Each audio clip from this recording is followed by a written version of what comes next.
Ito ang kauna-unahang Miracle Glass Walk na matatagpuan sa Monte Maria, Batangas na may haba lamang ng 78 meters. Ito rin ay mas mahaba pa sa glass walk ng China. Kaya samahan nyo ko i-walk through ito. Yo guys, so nandito tayo ngayon sa Miracle Glass Walk ng Batangas. So ngayon, bibisitahin natin to. Pero for now, di pa siya open. Kaya let's see. Papakita ko muna sa inyo yung itsura niya. Yo guys, papunta na tayo sa Miracle Glass Walk. Kaya maglalakad na tayo.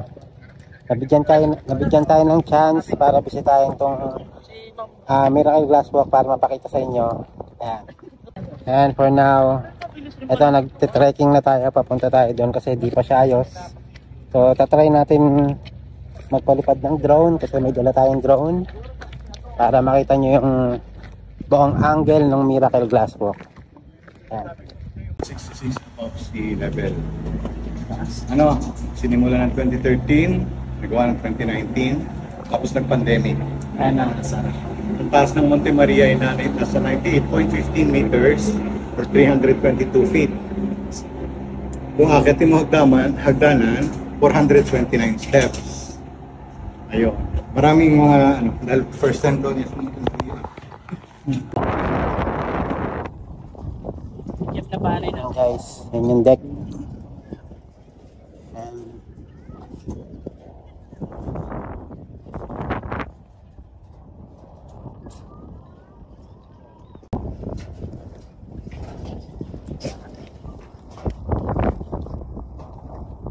may ulap, ganda ng ulap oh.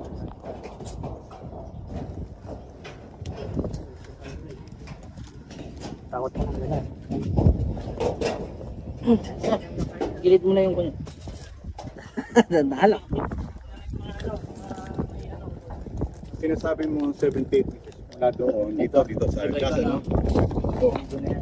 Ngayon, sa station mo dito, okay lang, dahil may pintura pa eh. Diretso lang tingin para. Ayan guys, nandito tayo ngayon sa Miracle Glass Walk na. Hindi pa siya open kasi nga may mga ginagawa pang iba. Ayan, Ayun tayo guys, halika na tayo. nakikita nyo naman. Nakatakot talaga. Takot. Dito wag ka titigil. Diyan, huwag ka titingin sa baba. Nakakatakot talaga. Takot. Ayan. Ayan guys, nakakapit talaga ako dito kasi talagang nakakatakot kung may fear of heights ka. Ayan. Ilalagay lang sa iyo na so Dito.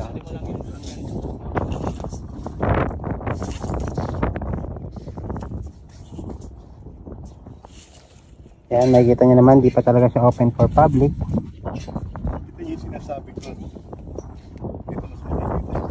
Kulay pula. Wala po. So, ayan, malapit na tayo sa dulo. Ayan guys. Makikita nyo talaga na sobra talagang nakakatakot dito. Ito nyo talaga yung taas. look at that.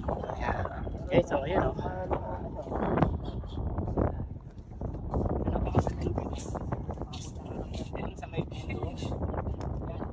Ayan, meron sila dito attraction. Pero very safe naman. Ito. Ayan, attraction, tatawid ka dyan. Ayan, maglalakad ka pero meron ka namang tali dyan. Kung malakas-lakas loob mo, ayan. Pwede ka dyan. Hanggang doon sa dulo.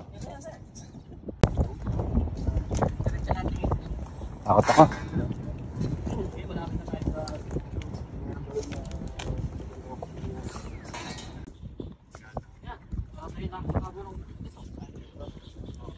Sir, oh, tapang ni sir, oh. Sanay na si sir.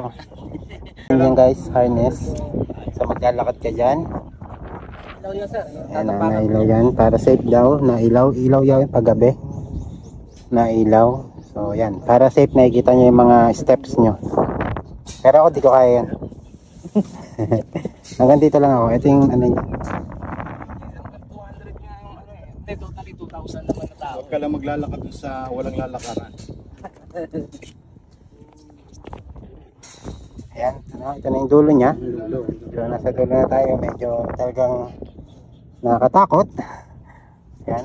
Pero it's a great experience naman. Grabe naman yung view dito guys. So, It's a great experience pag na-try nyo to once na mag-open na to. Yan, ito yung pinakadulo. Yan. Yung mga malakas loob, yan, pwede dyan sa dulo mag-picture-picture. Parang Titanic. Ayan, nagjowa. Yun lang, medyo delikado talaga pag umangin ng malakas. So, ingat lang.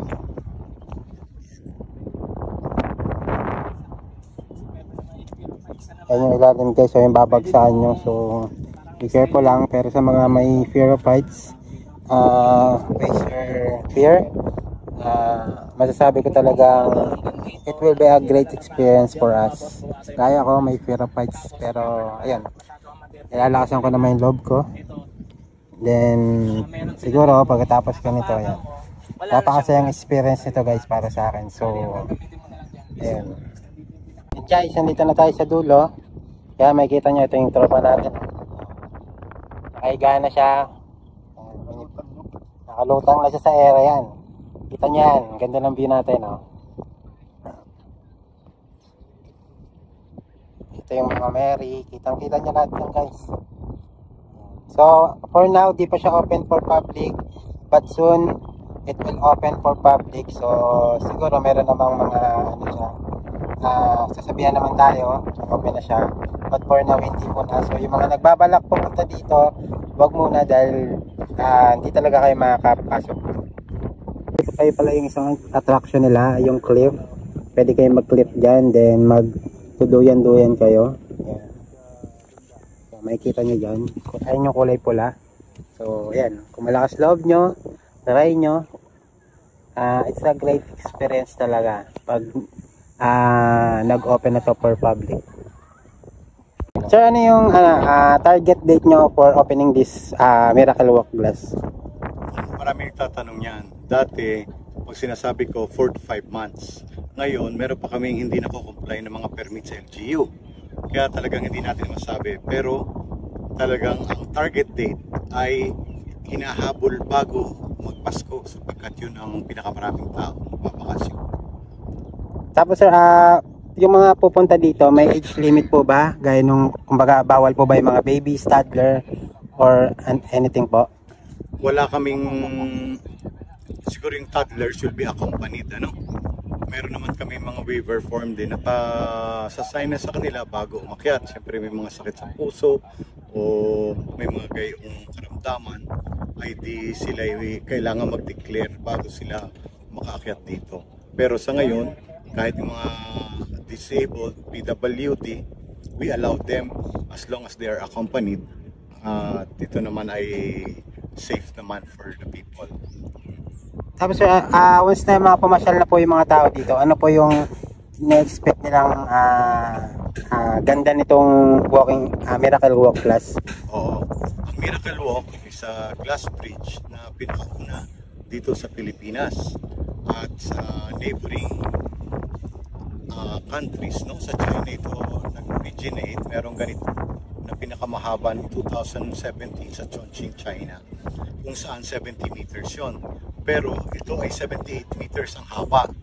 Ngayon, pag-akyat nila, makakameron sila ng sensation na parang sila'y lumulutang sa ere, ano? Sapagkat clear glass yung kanilang yayapakan. Kaya nga nasabi ko, 78 meters hanggang dulo. Makikita nila yung kagandahan ng 100, more than 180 degrees. Kita ninyo view of the Batangas Bay all the way to Marinduque. So paikot yan, yung Verde Island Passage na tinatawag. So yan ang makikita nila dito.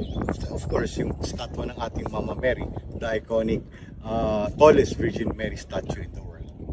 Tapos can I ask how much the entrance fee when pag nag-open na siya sa public? Sa ngayon, parang tinataya nila mga 250 to 300 pesos lang per person, ano?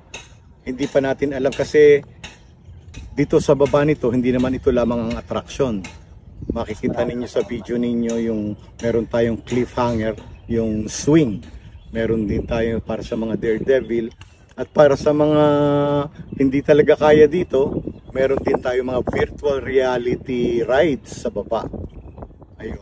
Hintayin ninyo ang pagbubukas ng first Miracle Glass Walk dito sa Pilipinas, kung tawagan namin ay Miracle Walk, dito sa Sitio Monte Maria, Barangay Pagkilatan, Batangas City, Batangas. This is something to look forward to as the Philippines goes to the 21st century, and talagang tayo pumapantay na sa ating mga katabing bansa, ano? So, ito'y hindi lamang Miracle Walk ang dapat nilang antabayanan, sapagkat magkakameron din tayo ng the longest cable car in the Philippines. Ano? Napakarami na inyong kumbaga sa mababantayan. So, sa ngayon, itong Miracle Walk at saka yung mga accommodations namin dito is something to look forward to. Sabi ko nga, sana'y bago pumasko, but in the very, very near future, inaayos lang namin yung ibang mga papeles.